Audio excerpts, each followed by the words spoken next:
We're up on the aqueduct trail, and there's really no better place to talk to you about the book I've just put down, which I'm totally raving about, which is Northwoods by Daniel Mason, and it's published by John Murray Press, so it's kind of Hachette. Oh my goodness, it's everything. It's a cracker, it's deep, it's philosophical, it's got absolutely everything you could possibly want in it. It's set in New England, so Vermont, Massachusetts, and it takes place over about 400 years. So we start back with the Puritans, the 1700s, right to the present day. Look, for me, it was a little bit like someone had set up a camera and done a time lapse of one place. And that place is a clearing in these famous Northwoods, which is sort of untouched. We've got nature at its most pristine. And over time, we watch all the changes that happen to this one particular place, all depending on the animals that come through, the amount of cultivation, and the different passages of people into the area. It's also a little bit like watching an empty stage and all the little characters come traipsing through and you see the effects, but all at the same time in the background, you're watching the growth of trees, you're watching the movement of beetles, you're watching the birds, you're watching and hearing about absolutely everything that happens. There's a cast of characters to die for. Like, you start with a pair of young lovers from the Puritan era, and they're running away from their strictures. So there's a bit of that going on. The cultivated versus the wild.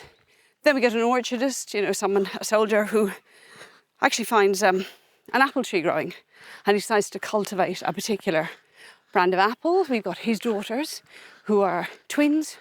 They're very jealous of their father's affection, jealous of each other, and will, possibly be old maids to the ends of their lives and beyond. I think beyond is a very important word for this book. And so on and so forth. Your characters are a medium, a wealthy family, a young man with schizophrenia who sees ghosts. You've got slaves, you've got research assistants, you've got amateur sort of fossickers or detectorists, and you have people who look into disappearances and crime. The most interesting thing, well, apart from that astonishing array of characters, and I haven't even mentioned the more ephemeral ones, is its structure. It's sort of structured, I suppose, like interlinking stories. And you have all formats. You've got ballads, you've got letters, you've got research documents, you've got diagrams on how to prune apple trees. So you get a real sense of the history, but possibly that thing which is the most elusive thing for the great writer is voice. Every single story is channeled through a completely different voice. How he does that, I do not know. So he goes right through that sort of, on reason, that sort of philosophical 18th century, right through to the modern day. Come on, baby. What's she sniffing? The modern day young woman who's on a research program. Not only that, I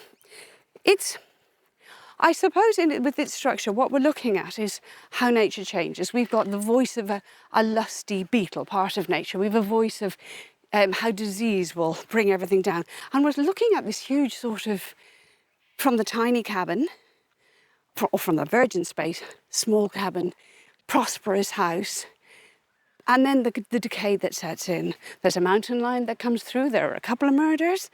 But the loveliest thing, I think, is that connection through time, even beyond time, where what I think Mason's looking at is how we're all connected to each other. All stories are connected. Even after death, we're connected. Sometimes we never leave a space, even though we have died.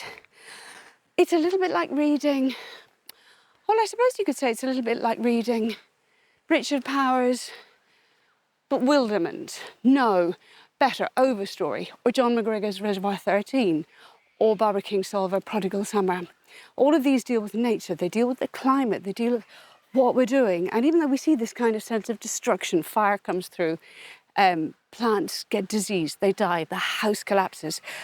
What he says at the end, Mason, is that we watch this destruction. We think of climate, we think of what we're doing, but he finishes by saying that then it all begins again. There can be no greater hope. It's a sizzler. It's one of the best books I have ever read. And I think everybody should read it. Come on, Murph. Ooh, a tree.